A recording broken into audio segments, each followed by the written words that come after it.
Nafahamiana? Na akasema al-aslu al-awwal, msingi wa kwanza, ikhlasu dini lillahi ta'ala wahdahu la sharika la. Msingi wa kwanza ni kuitakasa dini kwa ajili ya Allah subhanahu wa ta'ala peke yake, la sharika lahu, hana mshirika. Wa bayanu dhiddihi, na kubainisha kinyume chake, alladhi, kinyume chake ambacho, huwa shirku billah, ni kumshirikisha Allah subhanahu wa ta'ala. Wa kaunu akthari alqur'ani libayani hadha al-asli min wujuhin shatta bikalamin yafhamuhu abladul amma, na kuwa sehemu kubwa ya Qur'ani inabainisha msingi huu wa ikhlasi, msingi huu wa tauhidi kwa sura nyingi tofauti tofauti, bikalamin, kwa maneno ambayo yafahamuhu, anayafahamu, abladul amma, yule mtu mzito kuelewa katika watu wa kawaida. Abladul amma ni yule mtu ambaye kwanza ni katika watu wa kawaida wasiojishughulisha na ilmu, lakini pia ana ufahamu mzito. Ablad, tukisema balidu ni mtu mzito kuelewa. Abladu, mzito zaidi wa kuelewa. Yani ukimfundisha kitu haelewi mpaka urejee mara nyingi ndo anaelewa. Lakini namna ambavyo Allah subhanahu wa ta'ala ameubainisha msingi huu wa ikhlas, msingi huu wa tauhid ndani ya Qur'an, na kwa ule wingi wa zile sura za ubainishaji wa msingi huu, imefikia hatua yale maneno ya kubainisha msingi huu aliyoyatumia Allah anayafahamu mpaka yule mtu wa namna hii, yani mtu ambaye ni mzito kuliko wote kufahamu, mzito kuelewa, anaelewa. Thumma lam, sasa ikiwa hali ni hii, yani mtu ambaye ni mzito kuelewa anaelewa msingi huu kutokamana na namna ambavyo Allah ameubainisha, itakuwaje hali kwa yule ambaye ni mwenye uelewa haraka?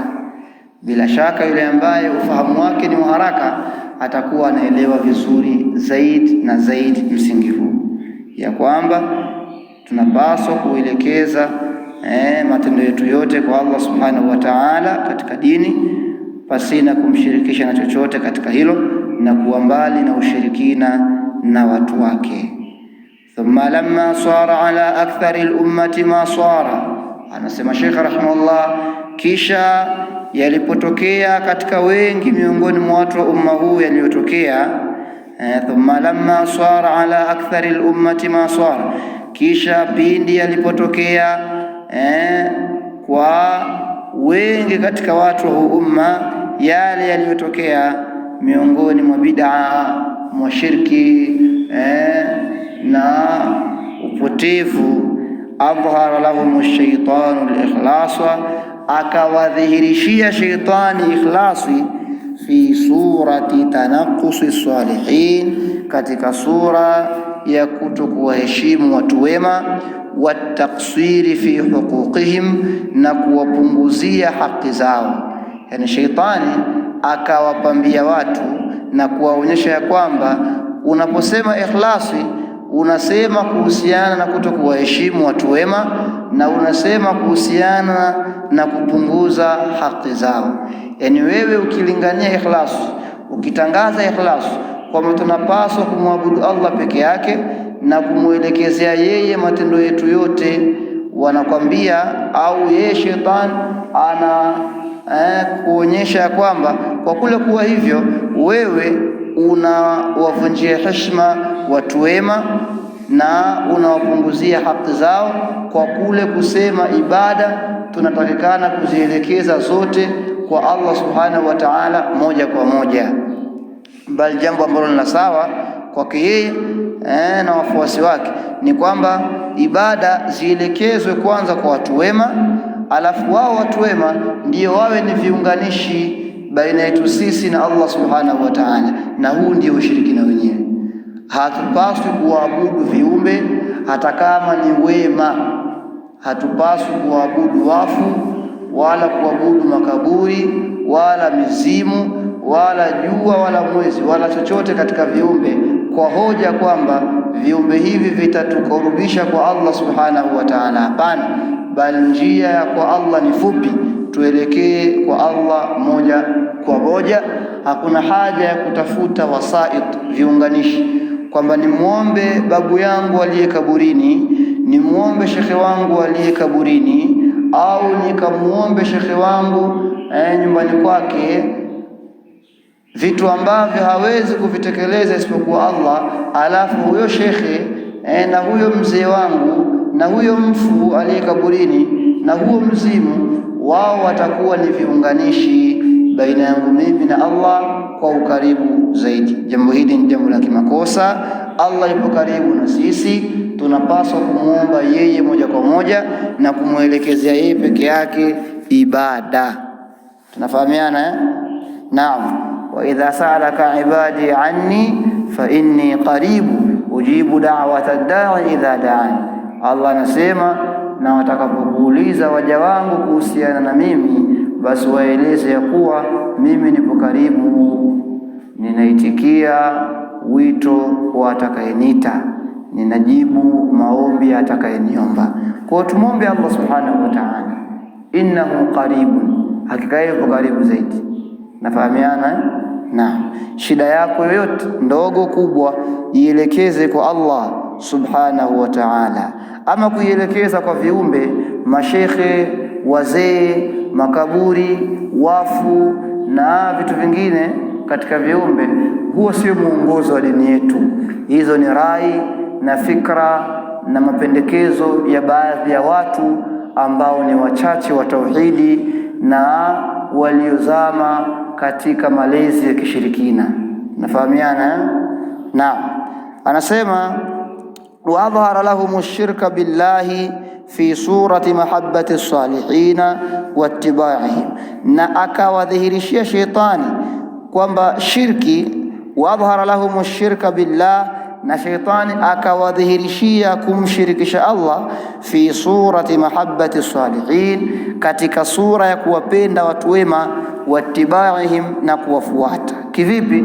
Kwa maana kwamba washirikina shaitani amewapambia kiasi ambacho wao wakaona hivi kwamba tunapozungumzia ikhlas na kumwabudu Allah peke yake pasi na kupita kwa hawa wafu na watu wa makaburini na hawa mashekhe siji mawalii, yani kule kumwabudu Allah bila kuwaomba hawa, tukaelekea wenyewe kwa Allah moja kwa moja bila kupita kwa viumbe hawa, jambo hilo ni jambo ambalo linaonyesha kuwavunjia heshima watu wema na kuto kuwapa nafasi zao, bali na kuwapunja na kuwapunguzia haki zao. Wao wanaona hivi. Na kule anasema wa adhhara lahum ash-shirka billah fi surati mahabbati as-salihin wa ittiba'ihim, na shaitani akawadhihirishia washirikina kuwa alaykum salaam wa rahmatullah, akawadhihirishia kuwa shirki, akaidhihirisha kwao katika sura ya kuwapenda watu wema na kuwafuata, kwa maana kwamba wanapoenda kuwaomba mashekhe sawa na wafu yale ambayo hawezi kuyatekeleza isipokuwa Allah subhanahu wa ta'ala, kuwaomba huko wao wanaona kuwa ni jambo la sawa na ni jambo zuri, pamoja ya kuwa huo ndio ushirikina wenyewe. Unaombaje wafu? Aliyekufa hawezi kusaidia chochote, hata kama ni katika yale ambayo kiumbe kawaida akiwa hai anaweza akasaidia. Yani kwa mfano pesa, pesa mtu ukimwomba akiwa nayo anakusaidia, si ndio? Pesa ni katika vitu ambavyo mwanadamu au kiumbe anao uwezo wa kukusaidia. Lakini unapoenda kuomba pesa kwa mtu ambaye amekufa, anakusaidiaje?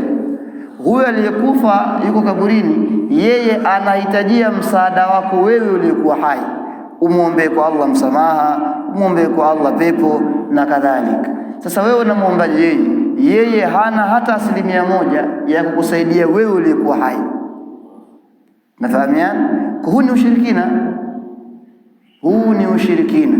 Tunapaswa kumuomba Allah subhanahu wa ta'ala peke yake. Qul huwallahu ahadun Allahu samad. Allah ndiye anayekusudiwa katika shida zote. Tunafahamiana, na sio kiumbe. Kadhalika hawa viumbe walioko hai hatupaswi kuwaomba yale ambayo hawezi kuyafanya isipokuwa nani? Isipokuwa Allah subhanahu wa ta'ala. Kwa mfano, watu mkaandamana mkaenda kwa shekhe kumuomba mvua. Shekhe anakupaje mvua? Yeye anastoa mvua? Shekhe amiliki mvua? Wazi. Labda iwe ni tawassul kwa dua yake, kwa kama tunaenda kwa shekhe au kwa yule ambaye tunamdhania kuwa ni mcha Mungu wetu, atuombee, sawa, atuombee kwa Allah shida zetu, Allah atufanyie kitu fulani na kitu fulani katika vitu vya kheri. Hii ina shida. Tukienda kumuomba shekhe na yule ambaye tunayemuona kwamba ni mcha Mungu kwetu sisi, atuombee kwa Allah, sio tumuombe yeye. Tunaenda kumuomba atuombee kwa Allah. Labda mtu anafanya kazi akawa ameenda kwa shekhe wake akamwambia, shekhe bwana, kuna jambo nakusudia kulifanya kazini kwangu, sasa naomba uniombee kwa Allah nifanye wepesi. Yeye ina shida. Lakini sio unaenda kumuomba shekhe kama yeye shekhe akufanyie wepesi katika mambo yako, haiwezekani. Muombe Allah subhanahu wa ta'ala, muombe Allah subhanahu wa ta'ala. Tunafahamiana hayo. Kadhalik mtu anaenda kwa shekhe anaenda kuomba uzazi, yani mtu ameoa au ameolewa alafu kachelewa kupata mtoto, anamfuata shekhe, anamuomba shekhe amfanye apate uzazi. Kwani shekhe anastoa vizazi au anastoa watoto, kwamba wewe ukienda kumuomba anakupatia watoto? Haiwezekani. Hichi kitu ni kitu kisichofaa. Ndio tumuombe Allah subhanahu wa ta'ala. Allah mwenyewe ndiye ambaye yahabu liman yashau inathan wa yahabu liman yashau dhukur au yuzawijuhum dhukuranan wa inatha wa yaj'alu man yashau aqima. Allah ndiye ambaye anamruzuku na kumpatia amtakaye watoto wa kike au watoto wa kiume, au anawachanganyia wa kiume na wa kike, na anamfanya amtakaye kuwa ni tasa, yani mtu asiyezaa.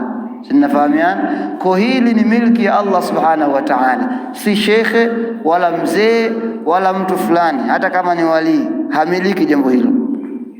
Tunafahamiana jamani Kwa hiyo kule kuwaomba wafu na wema, shaitani akawadhihirishia washirikina kuwa kufanya hivyo ndiyo kuwapenda hawa watu wema na kuwaheshimu na kuwafuata, ila hali uhalisia ni kinyume chake, kwamba huko sio kuwapenda, bali huo ni ushirikina na ni kumkosea Allah subhanahu wa ta'ala. Huu ni msingi wa kwanza katika misingi hii 6.